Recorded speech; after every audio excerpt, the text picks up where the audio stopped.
그래서 보통 이렇게 돼서 뭐 목차들을 보시면 알겠지만 비의료와 의료에 대한 개념을 갖다가 정의하고 그거에 대한 것들이 의료행위냐 아니냐 또는 어디까지 의료행위가 아닌 거냐 또는 의료행위냐 이런 것들을 갖다가 해가고 있습니다. 2차 때도 보면 이렇죠. 3차 때도 이렇게 해서 나왔습니다.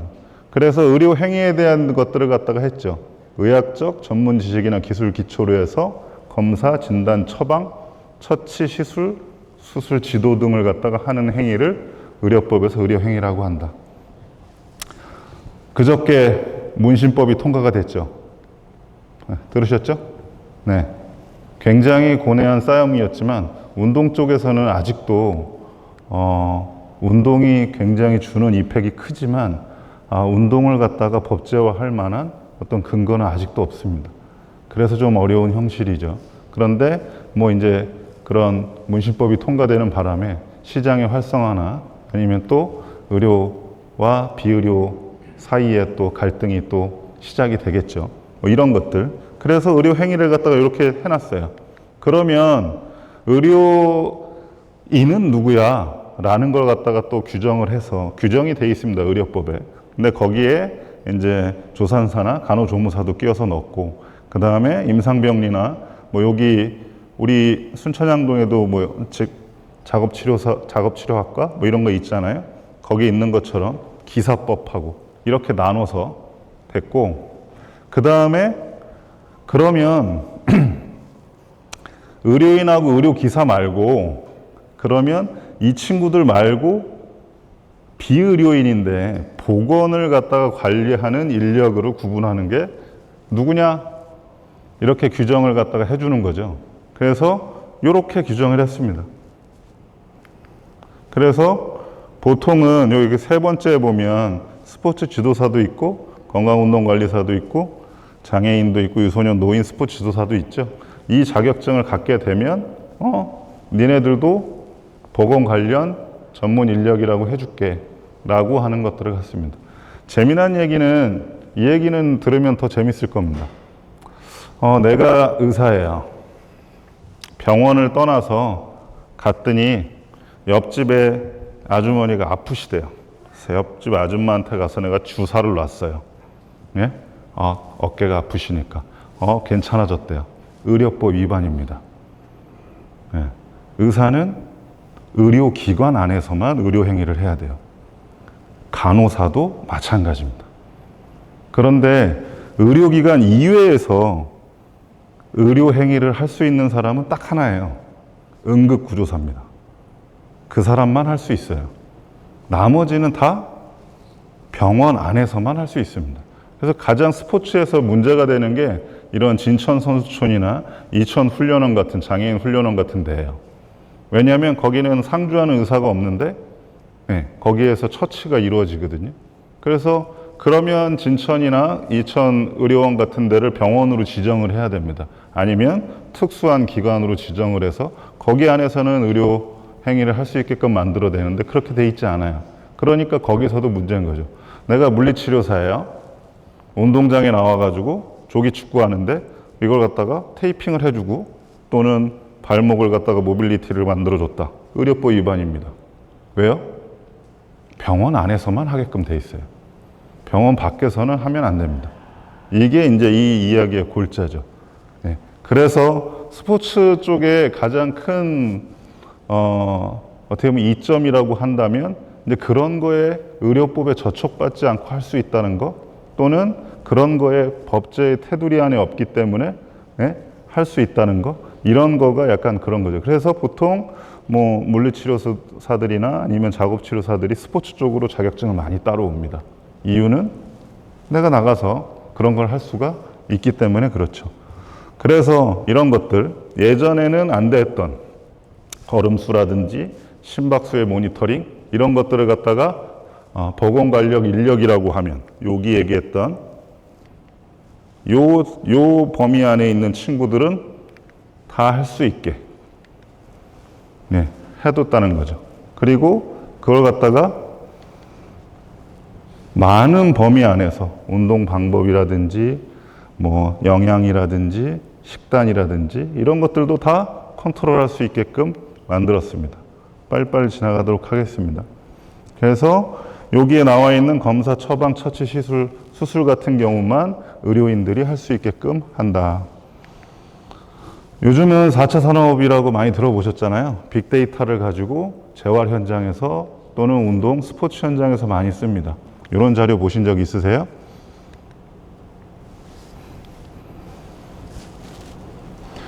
흐리네요. 프리미어 리그입니다.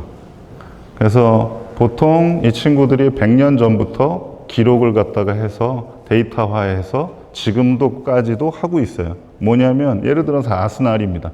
아스날은 너는 시즌의 중반에 들어가면 상해율이 갑자기 50%가 늘어나.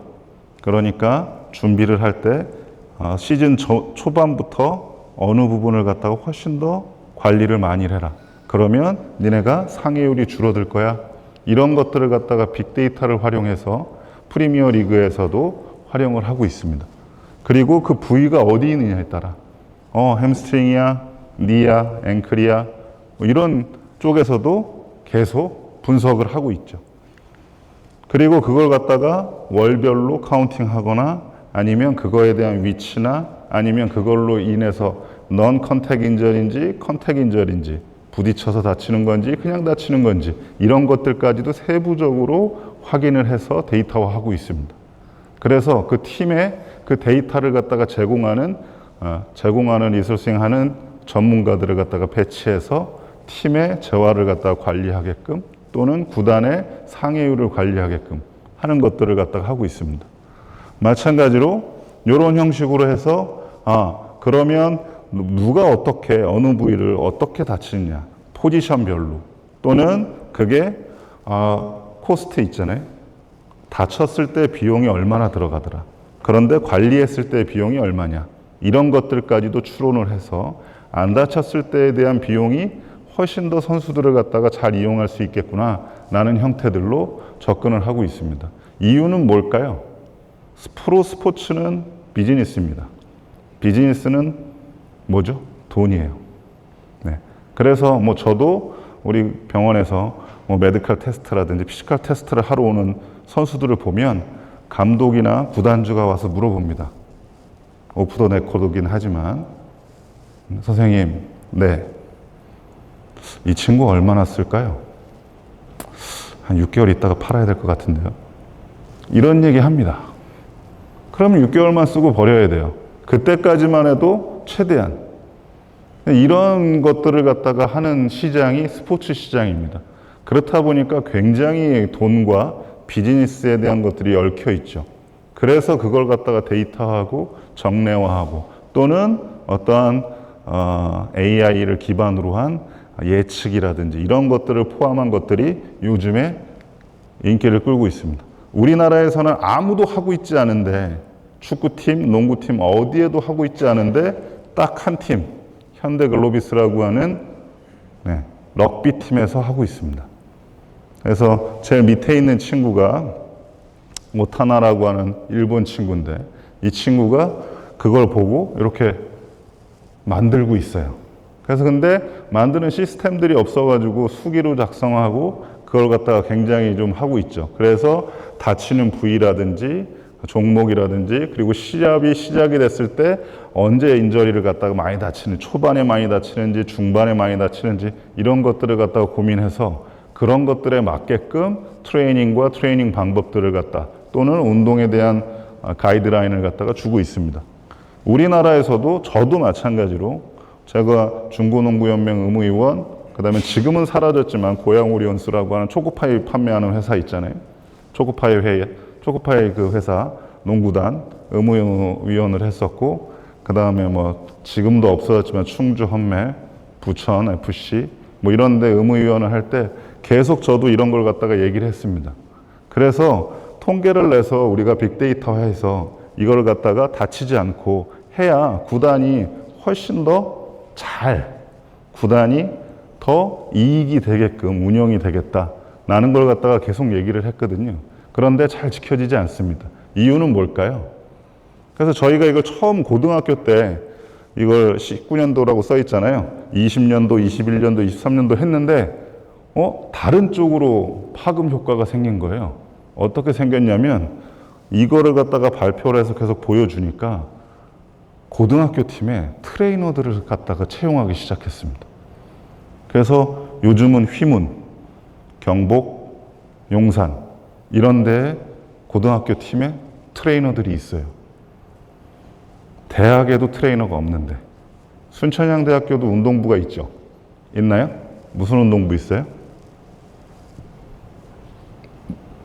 관심이 없어요? 관심이 없어요? 성적이 잘 안 나요? 운동부가 있죠? 근데 그 운동부를 갖다가 서포트하는 사람들이 있나요? 없죠. 여기 의대도 있고, 뭐 의료공학적도 있고, 스포츠의학과도 있고, 뭐 많이 있는데 서포트 안 해주잖아요. 그렇잖아요. 네. 그런데 대학 팀 내에도 없는 것들을 갖다가 고등학교 팀에 생기기 시작했습니다. 그래서 지금은 거의 모든 고등학교 팀에 팀 트레이너들이 배치가 돼 있습니다. 그래서 그런 것들을 갖다가 어디서 어떻게 다치는지를 갖다가 계속 확인해서 얘기하고 있죠. 외국에서는 이러한 페가시아라고 하는 프로그램들이 있어요. 그래서 뭐 저는 집이 캐나다인데 우리 애가 만약에 아이스하키를 한다라고 하면 처음에 얘가 걷기 시작하면 아이스하키를 시작하거든요. 굉장히 웃긴 얘기를 하나 해드리면 캐나다의 국가대표 아이스하키 팀은 1, 2월생만 국가대표가 됩니다. 3월생이 되면 국가대표가 안 돼요. 희한하죠. 왜 그럴까요? 생각하는 그대로입니다. 그 한 달의 차이가 경기력이 또는 실력의 차이로 나타나기 때문에 전부 조사하면 다 1월하고 2월생들만 국가대표가 돼요. 아이스하키 팀. 그래서 그 친구들을 갖다가 어릴 때부터 아이스하키를 시켜주잖아요. 이렇게. 그러면 내야 될 페이퍼가 150장이 넘습니다. 꼬마애인데.